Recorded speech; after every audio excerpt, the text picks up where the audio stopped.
after that, in last semester, I uh, mm, uh, joined a career engineers career group in 2019 batch and उसके बाद 8 से 9 महीने की मेरी ट्रेनिंग थी कोचिंग इंजीनियर कैरियर ग्रुप में and after that I studied at home then 1 से 2 1.5 2 साल की स्टडी के बाद आई cleared my junior engineering exam. Okay. तो सो अजय, आपने कितने अटेम्प्ट दिए इस एग्जाम को क्वालिफाई करने के लिए? सर मैं बताऊं अगर बेसिकली मैंने 2 या 3 अटेम्प्ट दिए थे मेरी जब मेरी तैयारी थी उसके बाद। एक्चुअली पहले मैंने 1 2 अटेम्प्ट दिए थे लेकिन उसमें मेरी इतनी तैयारी नहीं थी, कोचिंग से पहले दिए थे। लेकिन उसके बाद 2 या 3 अटेम्प्ट दिए थे मैंने, उसके बाद मेरा इसमें SPSCDL में हो गया था। Okay, very good. सो आपने जो है फर्स्ट अटेम्प्ट के बाद हार नहीं मानी और मतलब आप कंटिन्यू लगे रहे कि मेरे को ये एग्ज़ाम जो है वो क्वालिफाई करना है। बिकॉज़ बहुत सारे स्टूडेंट ऐसे होते हैं जो कि फर्स्ट अटेम्प्ट देने के बाद डीमोरलाइज हो जाते हैं और वो ये सोचते हैं कि भाई अभी तो कोई ज़रा बेनिफिट मेरे को होने नहीं वाला, मेरा फर्स्ट अटेम्प्ट नहीं हुआ तो सो मेरा आगे ही पेपर जो है वो क्वालिफाई नहीं होने होगा। सो आपने ये जो डिटर्मिनेशन होता है कि मेरे को दोबारा से री अटेम्प्ट करना है, बिकॉज बहुत सारे स्टूडेंट जो है वो इसकी हिम्मत नहीं कर पाते, तो आपने ये डिटर्मिनेशन फिर कैसे अपने अंदर लेके आए, वो जज्बा कैसे आपके अंदर आया कि अगर मेरा फर्स्ट अटेम्प्ट में नहीं हो रहा है तो मैं सेकंड अटेम्प्ट में या थर्ड अटेम्प्ट में जरूर निकालूंगा इस एग्जाम को? जी सर। जी सर, ऐसा बहुत बार होता है कि जैसे कई बार नंबर कम आते हैं, कई बार जैसे कई बार पेपर अच्छा नहीं जाता है, तो हम्म। मेरा ये था कि मैंने कैसे भी क्लियर करना है और मैं डेडिकेशन के साथ काफी लगा रहा।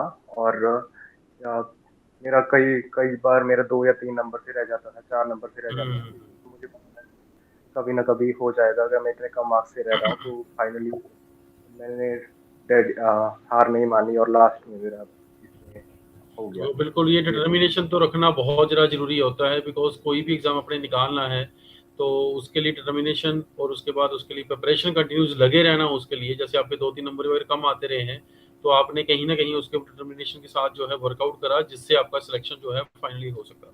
सो अजय, मैं एक बड़ा इंपॉर्टेंट बात आपसे पूछना चाहता हूँ यहाँ पे कि जैसे आप डिप्लोमा किया आपने, उसका बीटेक भी किया आपने, तो कॉलेज के टाइम में क्या होता है, जैसे हम प्राइवेट कॉलेजेस में होते हैं तो बहुत ज़्यादा प्लेसमेंट्स की अपॉर्चुनिटी भी नहीं होती हैं, जो तो एक दो कंपनीज भी आती हैं।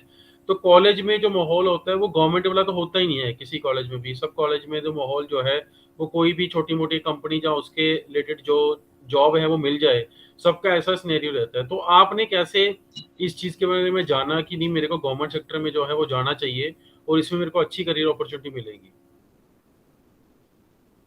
सर अपने कॉलेज में भी ऐसा ही था, लाइक सिविल में तो आई थिंक हार्डली एक या दो, एक आधी कंपनी मुश्किल से आती थी। हम्म। तो मेरा ये था कि मुझे पहले से ही था कि मैंने गवर्नमेंट सेक्टर में ही जाना है, मुझे एज जे या SDO हम्म। की तैयारी करनी है।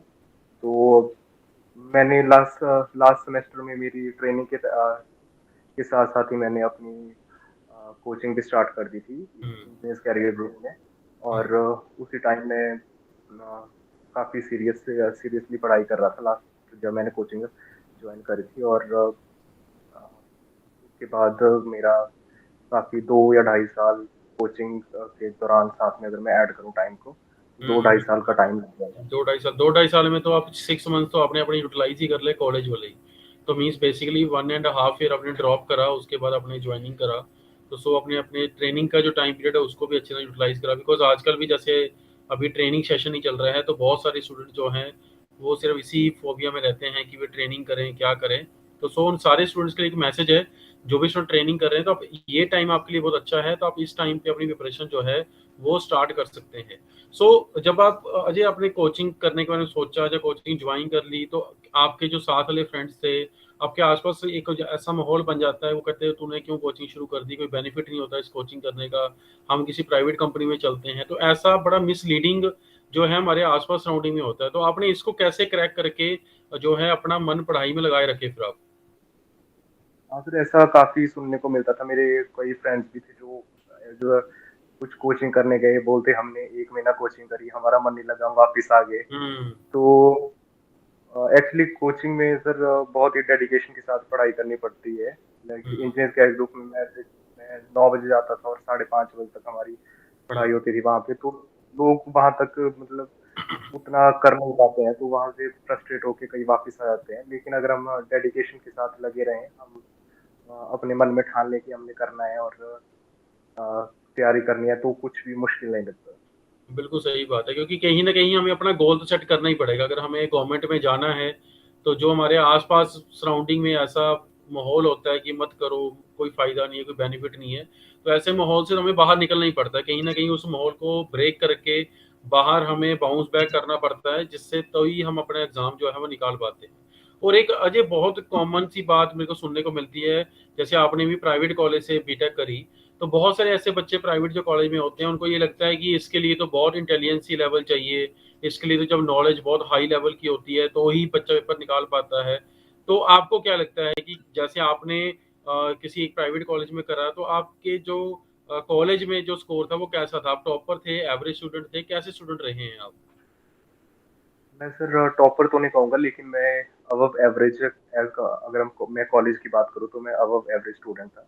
हम्म। तो मेरी सीजीपी अराउंड 8.2 सीजीपीए मेरी बीटेक में आई थी, और 7.6 पर सीजीपीए मेरी डिप्लोमा में आई थी।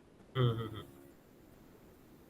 और तो मीन्स ये है कि मुझे आपने सिर्फ ये सोचा है कि मेरे को ये निकालना है, और इवन आपने सीजीपी को कोई अपना अपने ऊपर हावी नहीं होने दिया, और ये नहीं देखा कि कॉलेज में कितना पढ़ाया जा रहा है, नहीं पढ़ाया जा रहा है। बिकॉज बहुत सारे स्टूडेंट्स की ये भी कंप्लेंट होती है, कॉलेज में मेरे को इतना पढ़ाया नहीं गया, मेरे कॉन्सेप्ट अच्छे नहीं है, तो मेरी प्रिपरेशन हो नहीं पाएगी।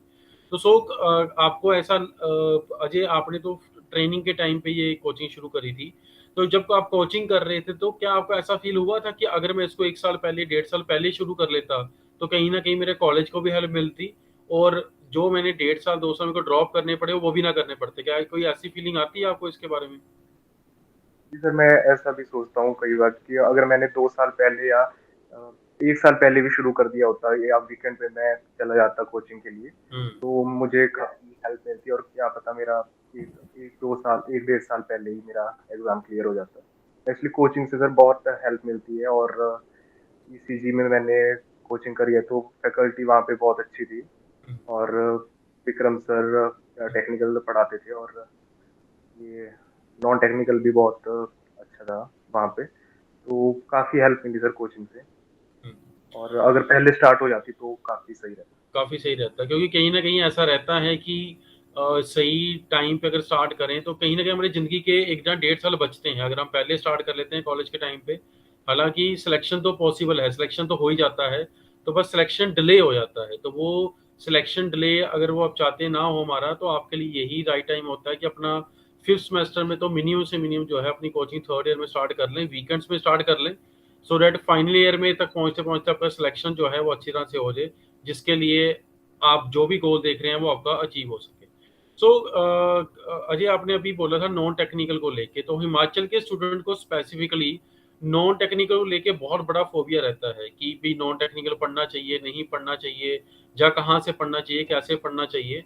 तो सो नॉन टेक्निकल को आपने कितना इंपॉर्टेंस दिया जब आप प्रिपरेशन कर रहे थे?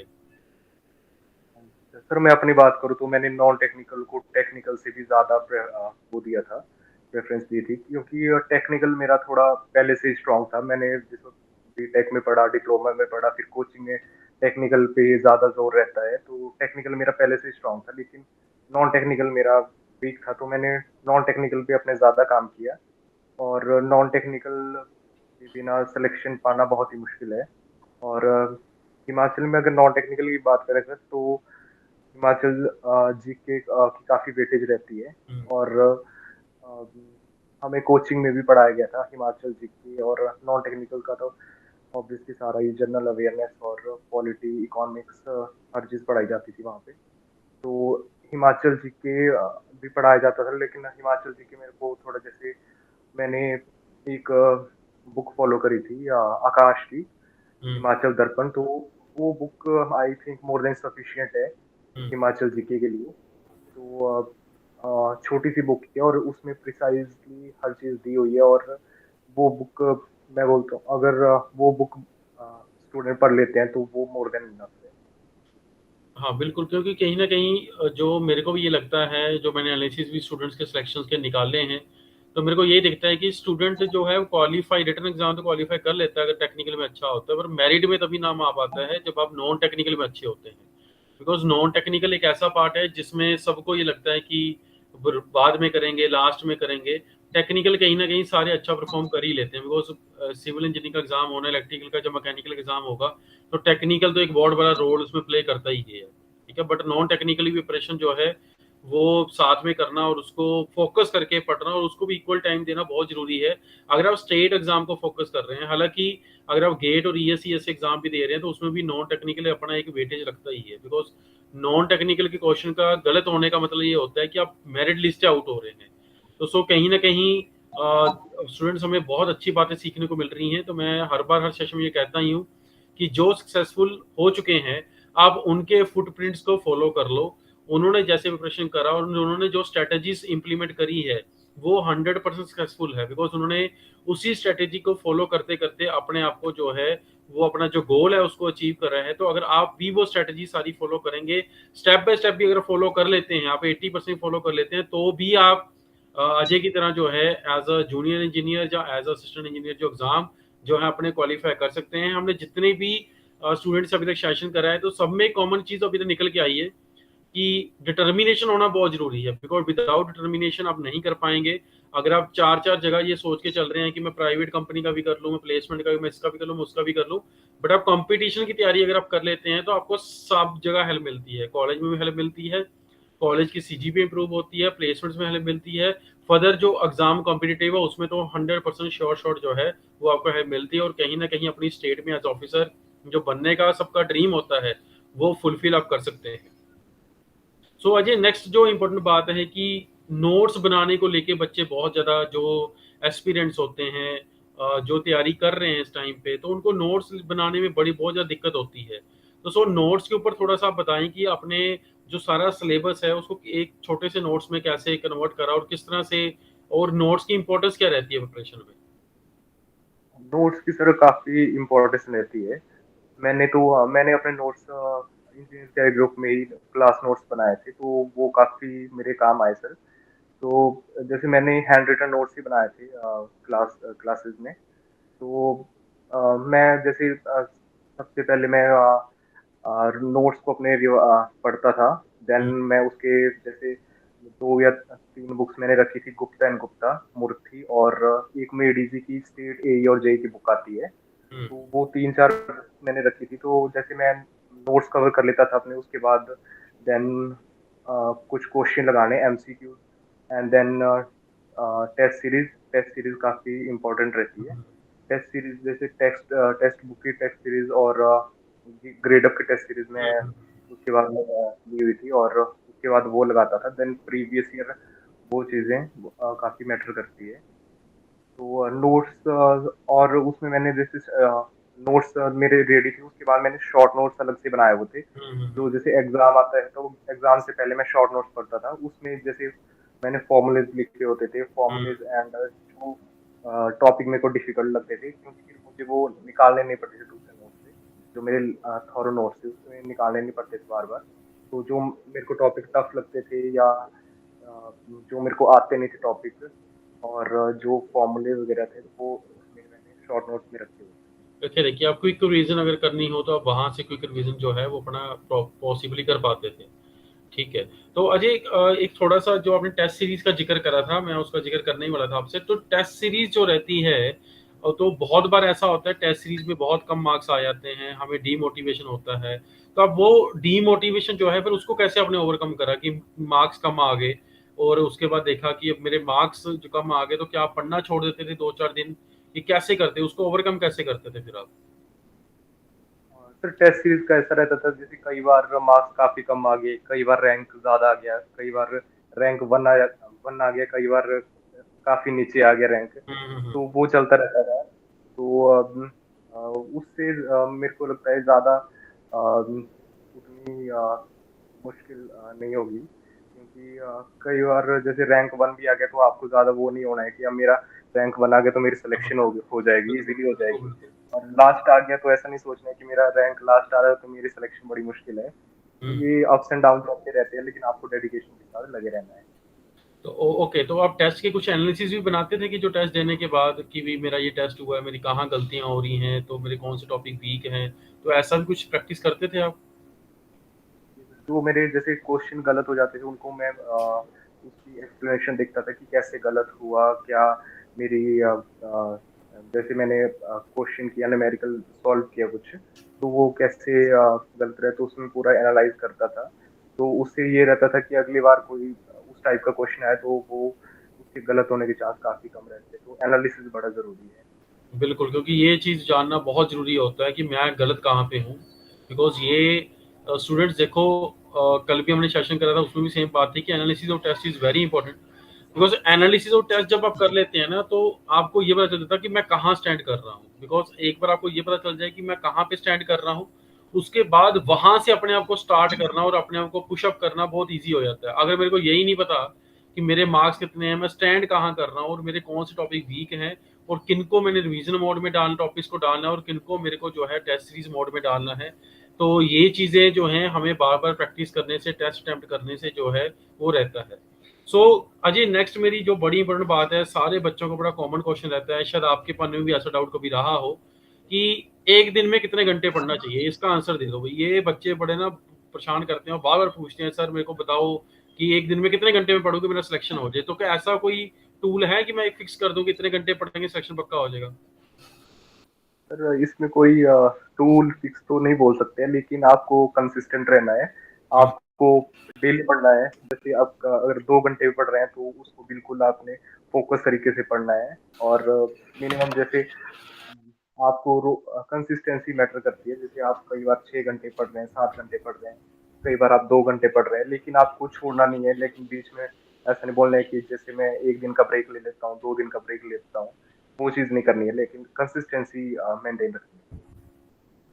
बिल्कुल, क्योंकि ये बहुत ज़्यादा ज़रूरी होता है कि डेली ज़रूर पढ़ें। बिकॉज़ बहुत सारे स्टूडेंट ऐसे गलती करते हैं कि भी एक दिन में पहले हफ्ता पूरा जोर लगा दिया, पूरा जोश आ गया, तो 5 टू 7 आवर्स जो है हम लोग दिन में पढ़ लेते हैं, और फिर पता चला एक हफ्ते के लिए तो हम गायब ही हो गए, और हमने बुक खोल के भी नहीं देखी, और हमने ये भी देखा कि हम कहाँ पे जो है खड़े थे और कहाँ से हमें स्टार्ट करना था। सो सबसे इम्पोर्टेंट देखो बात है, अभी तक बच्चे जो निकल के आ रही है, देखो वही बातें जो हम सारे, देखो सारे टॉपर्स के कहीं ना कहीं पॉइंट सेम है, बस किसी के स्टेप्स थोड़े आगे पीछे हैं, बट अल्टीमेटली हर एक ने जो बेसिक रूल्स है, देखो अजय ने हमें ये बताया कि डिटर्मिनेंट होना पड़ेगा।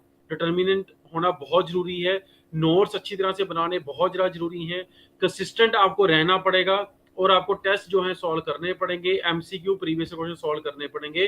तो these are the basic steps जो हम सबको जो है वो फॉलो करने हैं। सो जो भी स्टूडेंट ये इस टाइम वीडियो देख रहा है और उसको ये ड्रीम देखता है कि मेरे को एग्जाम क्वालिफाई करना है, या मेरे को ऑफिसर बनना है, और मेरे को एस्पिरेंट से ऑफिसर में ट्रांसफॉर्म होना है, तो उसके लिए ये बातें बांध के रख लो कि आपको पहले तो अपना गोल फिक्स करना पड़ेगा और रिजिड होना पड़ेगा कि मेरे को ये एग्जाम 100% निकालना है, इररिस्पेक्टिव कैसे मेरे पास चैलेंजेस मेरे पास आते हैं। सो चैलेंजेस से बात करते हैं अजय कि आपने 2019 में प्रिपरेशन जब करा, तो 2020 में तो कोविड भी आया। तो वो कोविड का टाइम पीरियड भी कहीं ना कहीं आपको डिस्ट्रेस रहा होगा उस टाइम पे कि भाई मैंने तो तैयारी करी, मैंने कोचिंग भी करी, फिर भी मेरा बीच में कोविड आ गया, तो मैं अब कैसे करूं, किस तरह मेरी ज्वाइनिंग नहीं आ रही है, मेरा एग्जाम होगा कि कैंसिल होगा। तो वो टाइम पीरियड को फिर आपने कैसे जो है वो मैनेज करा, और अपने आप को कैसे मोटिवेट रखा उस टाइम पे आपने? जी सर। जी सर, मेरी 2019 में मेरी कोचिंग खत्म हो गई थी। देन आफ्टर जब 2020 स्टार्ट हो, देन कोविड आ गया था ऑब्वियसली। हम्म। देन कोविड में काफी मुश्किल का सामना मैं दोस्तों को करना पड़ा। लेकिन मेरे को वही था कि मेरे को कंसिस्टेंट रहना है। और जब पोस्टें जब आएगी तो मेरे को अपनी तैयारी करके रखनी है। तो मेरे को तैयारी साथ साथ में मैं तैयारी कर रहा था, और लाइक कंसिस्टेंसी मेंटेन रख रहा था अपनी। और तो वो फिर टाइम आपने अच्छी तरह से यूटिलाइज करा, जब सब फ्री था तो आपने प्रैक्टिस में अपना पूरा सारा टाइम जो है यूटिलाइज कर दिया। ओके। तो अजय, ये जो एग्ज़ाम्स होते हैं, जो स्पेसिफिकली स्टेट एग्ज़ाम होते हैं, तो इनके लिए आपने क्या सिर्फ स्टेट एग्ज़ाम को फोकस करा था कि अदर एग्ज़ाम्स को भी साथ में अटेम्प्ट करा, जैसे एसएससी जेई का एग्ज़ाम होता है, अदर एई के एग्जाम आपकी स्टेट के आते हैं, तो आपने क्या उन एग्जाम्स को भी साथ में फॉलो करा था, फोकस करा था उन एग्जाम्स को साथ में? जी सर, मैं सर सिविल इंजीनियरिंग के सारे एग्जाम्स दे रहा था। मैंने 2020 में गेट भी क्वालिफाई किया था। ओके। देन उसके बाद एसएससी जेई के भी मैंने एग्जाम दिए थे दो, और स्टेट जेई के, स्टेट एई के एग्जाम सबकी ओके। तैयारी कर रहा तो मीन्स आपने जो अपनी प्रिपरेशन आप कर रहे थे, कहीं ना कहीं उसकी टेस्टिंग साथ साथ में करते जा रहे थे कि भाई कौन सा एग्जाम मैं देता हूँ, कितने परसेंट मेरा एग्जाम है और कितनी मेरी प्रिपरेशन है। तो आप प्रिपरेशन गैप को बेसिकली जो है अदर एग्जाम्स के थ्रू जो है वो टेस्ट कर रहे थे अपने आप को कि मैं कहाँ पे अभी इस टाइम पे स्टैंड करता हूँ। तो अजय, क्या होता है कि जब हम लोग ऐसा ड्रॉप का टाइम पीरियड आता है जो सबसे मैं कहता हूँ कि डिस्ट्रेस जो है उस टाइम पे होता है कि जिस टाइम पे आपने ड्रॉप करा है, घर पे आप फ्री बैठे हैं, आपके नेबर हैं, रिलेटिव हैं, आसपास के जो लोग हैं फ्रेंड सर्कल में हैं, फादर मदर के फ्रेंड सर्कल में हैं, तो वो लोग कहते हैं बेटे ने आपने बीटा करी, पहले डिप्लोमा करा, बीटा करी और घर पे आके वेला बैठ गया। तो वो टाइम पीरियड को आपने फिर कैसे हैंडल करा? जी सर, ऐसा सर काफी बार होता था, लेकिन मैं अपने दिमाग में वो चीजें लाइक लाने नहीं देता था। मैं इन सब चीजों से दूर ही रहता था, और मैं फैमिली फंक्शन में कम ही जाता था। हम्म। लाइक मैं अपना पढ़ाई में पूरा फोकस रहता था, और फैमिली फंक्शन में ऐसे कम जाना होता था मेरा। मैं ज्यादा अवॉइड ही करता था जब तैयारी कर रहा था। तो वही था सर, अपने दिमाग पे ज्यादा वो चीजें हावी होने नहीं देनी है। लाइक ज्यादा नहीं सोचना है कि लोग क्या कहेंगे, ऐसा वैसा जो चीजें होती हैं। तो अ, आपको बस अपने पास पे फोकस रहना और उसको फॉलो करना बिल्कुल बिल्कुल सही बात आपने कही कि क्योंकि अगर आप ऐसे डिस्ट्रैक्ट होते रहेंगे, लोगों की बातों को अपने दिल पे लेना शुरू कर देंगे, या लोगों के हिसाब से चलना स्टार्ट कर देंगे, मैं ये कहूंगा, तो फिर तो आप कभी भी कहीं नहीं पहुंच पाएंगे। तो आपको अगर कहीं पहुंचना है, अपना गोल अचीव करना है, तो आपको अपनी स्ट्रेटेजी और प्लानिंग बनानी पड़ेगी और अपने गोल को फोकस करना पड़ेगा। लोग तो कहते ही रहेंगे, तो आप पहले जो अजय जाते नहीं होंगे वहां पे किसी मैरिज फंक्शन में, तो आज वहां पे जाते हैं ऑफिसर बन के, तो आज लोग एंटरटेन भी करते होंगे भी लड़का जई है, ठीक है जी, तो बहुत सारी चीज लोग आके मिलते भी होंगे आपको। तो एक ये टाइम पीरियड होता है कि आपने इसमें से ओवरकम करना है। आप अपनी सिलेक्शन से जवाब दो सबको, जो आपको कुछ बोलता है तो उसको सिर्फ अपनी बातों से जवाब मत दें, अपनी सिलेक्शन से जवाब दें कि सो डैट कि वो सारे चुप कर जाएं। जब आपका सिलेक्शन हो जाए तो सारे यही बोलें कि नहीं, जो आपने करा, जो अजय ने करा वो बहुत सही करा, यही सही तरीका था, यही सही मेथड था। तो यही है कि आप जस्टिफिकेशन मत दें। आप जस्टिफिकेशन आपकी सिलेक्शन अपने आप ही आपको दे देती है। आपको बहुत ज्यादा ऐसा माहौल में एंटर करने की रिक्वायरमेंट नहीं है जहां पे आपको ऐसा लगता है कि मैं डिस्ट्रैक्ट होऊंगा, मेरे को लोगों को आंसरेबल होना पड़ेगा। तो कहीं ना कहीं एक ह्यूमन नेचर होता है, तो हम ये चाहते हैं कि हम किसी को आंसरेबल कभी ना बने, ठीक है। तो उससे है कि उसको अवॉइड करें। ये बात बहुत इंपॉर्टेंट है, अवॉइड करें। अवॉइड करना भी एक पावर है, बिकॉज हर कोई अवॉइड नहीं कर पाता है, बिकॉज आपने किसी बात को समझ रहे हैं, सुन रहे हैं, फील कर रहे हैं, बट फिर भी आप उसको अवॉइड कर रहे हैं। तो वो फ्रस्ट्रेशन कहीं ना कहीं आप अपना पढ़ने के ऊपर, प्रैक्टिस के ऊपर निकाल दें कि सो डैट की जो लोगों के ऊपर निकालनी है, जब आप सिलेक्ट हो जाते हैं तो लोगों को अपने आप जवाब मिल ही जाता है। तो ये बहुत अच्छी बात अजय ने जो है हमारे को बताई है यहाँ पे। अजय, जो नेक्स्ट जो मेरी इंपॉर्टेंट जो बात है आपसे जो मैंने पूछना है कि जो बीइंग ए हिमाचल जो स्टूडेंट होता है, तो उनको ये लगता है कि मेरे को हिमाचल में ही रहना है, ठीक है जी। तो कहीं ना कहीं जो टाइम पीरियड होता है प्रेपरेशन का, तो बहुत सारे बच्चे उस कंफर्ट जोन से या उस अपने जो लोकल कल्चर से या अपने लोकल एरिया से वो कोचिंग के लिए भी बाहर नहीं निकलना चाहते हैं। तो उनको ये लगता है कि शायद घर पे बैठ के ही मैं मतलब अपना जो है, जो होगा जितना होगा हम देख लेंगे, ट्राई करके देख लेंगे। तो आपका इसके ऊपर क्या पॉइंट ऑफ व्यू है? है। जी सर, हाँ, लोग ऐसा सोचते हैं कि हिमाचल में ही रहना है, हिमाचल में कोचिंग करनी है, हिमाचल में पढ़ना है, हिमाचल में जॉब करनी है। लेकिन हिमाचल में उतनी सर अपॉर्चुनिटी नहीं है। हम्म। अगर हम कोचिंग की बात करें, कोचिंग चंडीगढ़ में कोचिंग जैसे इंस्टीट्यूट अच्छे हैं, हिमाचल में इतने इंस्टीट्यूट नहीं है कोचिंग के लिए। तो वो चंडीगढ़ में है, दिल्ली में जाके कोचिंग अगर करते हैं तो उनको काफी बेनिफिट मिलेगा इससे। और हिमाचल में इतने इंस्टीट्यूट तो है, बट उस लेवल के इंस्टीट्यूट नहीं है जितने अच्छे से स्टूडेंट तैयारी कर पाए। हाँ, तो मीन्स तो यही है कि अगर आपको हिमाचल में ही जॉब लेनी है और हिमाचल में अपना करियर बनाना है, तो एक बार तो घर से बाहर निकलना ही पड़ेगा आपको, एक बार थोड़ा सा आप एक मुश्किल हो जाए, क्योंकि देखो ये जरूरी ऐसा जरूर होता है कि आप घर से बाहर जब निकलते हैं, आपको चंडीगढ़ में आना है, रहना है, एडमिशन लेनी है, फिर आपको पीजी लेना है, आपको 1 ईयर के लिए रहना है, वहाँ एक्सपेंस देना है। बट मेरा भी ये पर्सनली मानना है कि अगर आप एक बार कोचिंग कर लेते हैं तो आपकी लाइफ टाइम के लिए प्रिपरेशन रेडी हो जाती है। लाइफ टाइम के लिए आपको एक डायरेक्शन मिल जाता है कि कोई भी एग्जाम आपको देना है, कोई कल को आपने कोई डिपार्टमेंटल एग्जाम देने हैं, तो उसमें भी बहुत ज्यादा हेल्प जो है आपको मिलती है। तो सो बच्चों, आप इस चीज को मत देखें। देखो, एक कंफर्ट जोन में आने के लिए पहले कंफर्ट जोन जो है उससे बाहर निकलना पड़ेगा, तभी वापस एज अ ऑफिसर उस कंफर्ट जोन में आप आ सकते हैं। तो बहुत सारे स्टूडेंट अपने कंफर्ट जोन से बाहर नहीं निकलना चाहते हैं, और वो चाहते हैं इसी कंफर्ट जोन में रह के ही मेरा सिलेक्शन हो जाए। हो जाता है, वैसे स्टूडेंट भी सिलेक्शन ले लेते हैं, बट उसका रेशो बहुत कम है। तो अगर आप अच्छी तरह से अच्छे इंस्टीट्यूट में आके कोचिंग करते हैं तो आपको एक अच्छी डायरेक्शन, अच्छी फैकल्टी, अच्छे टीचर मिल जाते हैं। शायद जो प्रिपरेशन आपने 1 साल में, 2 साल में या 3 साल में घर पे करनी है, तो वो कोचिंग में आपको 6 मंथ या 8 मंथ या 10 मंथ्स में जो है वो सिलेबस पढ़ा दिया जाता है। वो सिलेबस करने के बाद आप वापस जा सकते हैं, अपने घर पे बैठ के सेल्फ रिवीजन कर सकते हैं। उसके बाद टीचर के साथ जुड़े रह सकते हैं, इंस्टीट्यूट के साथ जुड़े रह सकते हैं, टेस्ट दे सकते हैं, रिवीजन कर सकते हैं, प्रैक्टिस कर सकते हैं। फिर आप अपने शहर में, अपने गांव में बैठ के प्रिपरेशन करें, और जब आपका एग्जाम निकलता है उस एग्जाम के टाइम में अपना जो है अपीयर करें और अपना सिलेक्शन लें।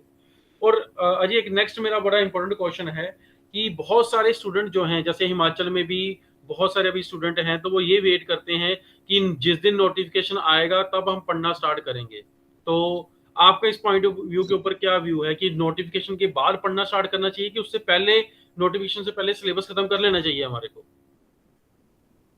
नोटिफिकेशन से काफी पहले सिलेबस खत्म होना चाहिए। आप उसके बाद तो सिर्फ रिवीजन ही होता है। जैसे नोटिफिकेशन आ गई, उससे लगभग 3 से 4 महीने में आपका हम्म। एग्जाम की डेट आ जाएगी। तो 3 से 4 महीने या मैक्सिमम आप रख लो 5-6 महीने भी आपके कम होते हैं प्रिपरेशन के लिए। उतने टाइम में अगर आपका सिलेबस पहले से ही कवर है, आपने एक बार पढ़ चुका है, तो आप उसके बाद उसका 3 से 4 महीने तो अगर आप अच्छी तरह से रिवीजन कर लेंगे तो आपको काफी बेनिफिट मिलेगा, क्योंकि 3 से 4 महीने तो आपके रिवीजन को ही लग जाते हैं। अगर आपने पूरा टेक्निकल का, नॉन टेक्निकल का, इतने 15-16 सब्जेक्ट टेक्निकल के होते हैं और नॉन टेक्निकल के सब्जेक्ट हैं, तो 3 से 4 महीने तो आपके रिवीजन को भी लग जाएंगे। तो अगर आपका पहले से ही आपने कोचिंग करी हुई है हम्म। या आपने पढ़ा हुआ है, तो आपको उससे काफी हेल्प मिलेगी। सिलेबस जो है वो पहले पढ़ के खत्म कर लें, बिकॉज सिलेबस तो पता ही होता है वैसे, हालांकि एचपी में तो सिलेबस डिफाइन नहीं होता है, बट कुछ टॉपिक तो फिक्स ही हैं जिनमें से क्वेश्चन आने हैं, वो प्रीवियस क्वेश्चन से आइडिया लिया जा सकता है।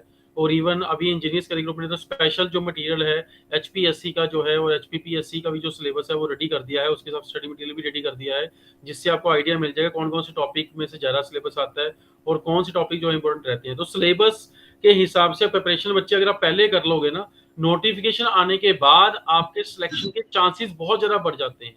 सो आप ये मत वेट करें कि नोटिफिकेशन आएगा तो हम तैयारी शुरू करेंगे, फिर हम कोचिंग सेंटर ढूंढेंगे, फिर हम 10-15 दिन वैसे वेस्ट करेंगे, 1 महीना हम लोग डेमो क्लास ही लगाते फिरेंगे, तो फिर ऐसे करते करते आप टाइम ही अपना वेस्ट करते हैं। सो पहले अभी आपके पास टाइम है। जो बच्चे अभी कॉलेज गोइंग हैं 3rd ईयर में, वो अपना प्रिपरेशन अभी से स्टार्ट करें। जो ट्रेनिंग में पहुंच चुके हैं वो भी, मतलब जिसको एक्चुअल में गोल है कि मेरे को स्टेट में जाना है, वो प्रिपरेशन कल के दिन नहीं, आज के दिन ही करना स्टार्ट करें, सो दैट जब भी नोटिफिकेशन, बिकॉज नोटिफिकेशन तो जो है वो एकदम से निकलनी है, ऐसा कुछ फिक्स नहीं है कि इस महीने में इस डेट को नोटिफिकेशन आना ही आना है। तो नोटिफिकेशन एकदम से आ जाते हैं, और कई बार ऐसा होता है कि किसी टाइम पे तो सिर्फ 45 से 60 दिन में भी जो एग्जाम है कंडक्ट हो जाता है। सो डिपार्टमेंट को ये नहीं देखना है कि भी आज नोटिफिकेशन निकाला और अब इनको 1 साल का टाइम प्रिपेयर करने के लिए दिए जाए, क्योंकि डिपार्टमेंट पहले से ये समझ के चलता है कि भाई जिनके लिए नोटिफिकेशन निकाला जा रहा है वो ऑलरेडी 4 साल की डिग्री करके आए हैं और उनको ऑलरेडी अच्छी नॉलेज है। सो इनको सिर्फ अभी जो है जल्दी जल्दी एग्जाम लेके हम अपना रिक्रूटमेंट जो प्रोसेस है वो कंप्लीट करें, सो डेट जो डिपार्टमेंट है उसमें जो लोग रिटायर होने वाले हैं उनकी जगह पे नए जो इंजीनियर है, यंग जो इंजीनियर्स है, उनको जो है हम सिलेक्ट करके उनकी सीट पे बिठा सके। तो से बहुत इंपॉर्टेंट बात है कि नोटिफिकेशन की वेट मत करो। अगर आपको ये है कि मेरे को हिमाचल के एग्जाम को क्रैक करना है तो प्रिपरेशन कर लो, बिकॉज क्या हो रहा है पिछले 1 साल से वैकेंसीज अभी नहीं आई हैं, तो कंपटीशन भी जो उतना ज्यादा बढ़ जाएगा। बिकॉज पहले क्या था, हर साल वैकेंसी आ रही तो जो बैच निकल रहा था उसी बैच की सिलेक्शन हो रहा था, तो बहुत सारे ज्यादा बच्चे कंपटीशन में नहीं आ रहे थे। बट अभी क्या हो रहा है, जैसे 1 साल में टोटल 2 बैच निकल गए, मतलब 22 वाले बच्चे निकल गए, 23 वाले बच्चे निकल जाएंगे। तो ये सारे बच्चे जो हैं वो आपके कंपटीशन में आके पार्ट बनेंगे। सो अगर आप चाहते हैं कि आपका सिलेक्शन हो, अश्योर्ड सिलेक्शन हो, तो उसके लिए बच्चे तैयारी करना और अभी से जो फोकस होना बहुत ज़्यादा जरूरी है। इसके लिए वेट मत करें। जैसे हिमाचल में इलेक्ट्रिकल की कुछ वैकेंसीज तो आई थी, HPSSC ने अनाउंस कर दी थी 78 वैकेंसी के आसपास। अभी सिविल की, मैकेनिकल की वैकेंसी अनाउंस नहीं हुई थी। तो अभी कुछ कारणवश से जो है HPSSC जो बोर्ड है वो सस्पेंड भी कर दिया गया है कुछ टाइम पीरियड के लिए। तो कहीं ना कहीं वो ऐसा नहीं है कि वो बोर्ड सस्पेंड कर दिया गया तो अब एग्जाम नहीं होने हैं। तो हम ये मान लेंगे कि अगर पहले एग्जाम जून जुलाई में नोटिफिकेशन आता था, तो इस बार अगस्त तक नोटिफिकेशन आएगा। 1-2 महीने डिले हो सकता है, बट जैसे ये बोर्ड दोबारा से अलाइव होता है उसके बाद कंटिन्यू सीरीज में जो है नोटिफिकेशन आएंगी, और बहुत ज्यादा टाइम पीरियड आपको प्रिपरेशन करने के लिए नहीं मिलेगा इसमें। अगर आप ये चाह रहे हैं कि इस साल 2023 में आपका हिमाचल में सिलेक्शन हो जाए, तो उसके लिए तैयारी का टाइम पीरियड ये बिल्कुल सही है।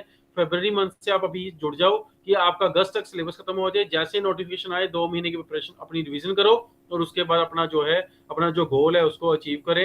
अजय, आपने बहुत इंपॉर्टेंट बातें जो है हमारे साथ बच्चों से शेयर करी, बिकॉज बहुत से स्टूडेंट जो है वो मिसलीड रहते हैं, उनको सही डायरेक्शन नहीं पता होता है।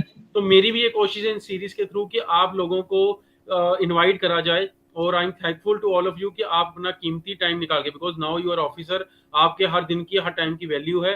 बट आप फिर भी आप बच्चों के लिए, जो आने वाले स्टूडेंट्स है, जो आने वाली जनरेशन है, उनके लिए अपना कीमती टाइम निकालते हो चैनल पे लाइव होके। अपने जो डाउट्स हैं बच्चों के जो मेरे पास होते हैं, उन डाउट्स के आंसर्स आप करते हो, अपनी स्ट्रेटेजीज भी जो है वो बच्चों से आप जो है वो शेयर करते हैं। इन द लास्ट में अजय आपसे एक छोटी सी रिक्वेस्ट करूंगा कि बच्चों के लिए लास्ट में 2 पॉइंट्स जो हैं वो आप जरूर बताएं कि जिसको वो फॉलो करें, और वो भी अपना जो ड्रीम है एस्पिरेंट से ऑफिसर बनने में कंप्लीट कर सके। सबसे पहले तो मैं सर यही कहना चाहूंगा कि स्ट्रेटजी स्टूडेंट्स बना के रखें। स्ट्रेटजी बहुत इंपॉर्टेंट है, हर एग्जाम की अलग अप्रोच होती है। और जैसे हम मैं हिमाचल जेई की बात करूँ तो हिमाचल जेई में पैटर्न थोड़ा अलग रहता है, और इसमें सिलेबस भी कुछ डिफाइन नहीं होता। तो स्टूडेंट्स जैसे प्रीवियस ईयर से काफ़ी क्वेश्चन बनते हैं, तो प्रीवियस ईयर को काफ़ी ध्यान में रखें। और जब वो पेपर एग्जाम हॉल में जाते हैं तो उनको ज़्यादा स्ट्रेस नहीं लेना है, प्रेशर नहीं लेना है। तो अच्छे से अपना एग्जाम अटेम्प्ट करें। और नॉन टेक्निकल पोर्शन काफ़ी टाइम कंज्यूमिंग इतना रहता नहीं है, तो नॉन टेक्निकल पोर्शन पहले कर लें, उसके बाद टेक्निकल पे जाएं, और लास्ट में न्यूमेरिकल करें। तो इससे आपका टाइम भी सेव होगा, और आपको बेटर आपको रिजल्ट्स देखने को मिलेंगे। और यही सर जी। बहुत अच्छी बातें जी आपने बताई, और नॉन टेक्निकल के ऊपर अपने लास्ट में एम्फेसाइज करा है। तो रियली नॉन टेक्निकल बहुत ज़्यादा इंपॉर्टेंट होता है, और एग्जाम हॉल का टाइम मैनेजमेंट, ये बहुत ज़्यादा इंपॉर्टेंट बात अजय ने हमारे को यहाँ बताई है कि एग्जाम हॉल का टाइम मैनेजमेंट आपको करना बहुत जरूरी है। तो ये पॉसिबल कैसे हो पाता है? ये टेस्ट सीरीज से ही पॉसिबल है। टेस्ट ज़्यादा से ज़्यादा आप दें, प्रीवियस ईयर क्वेश्चन को ज़्यादा से ज़्यादा करें, कि सो दैट आपका जो कॉन्फिडेंस लेवल है वो बिल्डअप हो सके, और एग्जाम में जाके आपको प्रेशर ना हो। बिकॉज हिमाचल में तो वैसे भी कट ऑफ बहुत हाई जाती हैं। वो कट ऑफ हाई इसीलिए जाती हैं बिकॉज बच्चों ने बहुत ज़्यादा प्रैक्टिस करी होती है, और बहुत ज़्यादा डिटेल्ड में ऑलरेडी प्रिपरेशन करा होता है। तो कहीं ना कहीं कंपटीशन भी हाई होता है हिमाचल में। तो वो उस कंपटीशन से लड़ने के लिए और उस कंपटीशन की बेड़ चाल से बाहर निकलने के लिए आपको नॉन टेक्निकल में ऑलमोस्ट 95 से लेकर 99% तक जो है वो स्कोर करना पड़ेगा। तो ही आप उस मेरिट लिस्ट से जो है वो चमकेंगे, और तो ही आप टॉप लिस्ट में जो है वहां पे आएंगे। आपको इस बात को ध्यान रखो, हिमाचल के लिए ये स्पेशल जो टिप्स अजय ने लास्ट में दी है इनको फॉलो करो,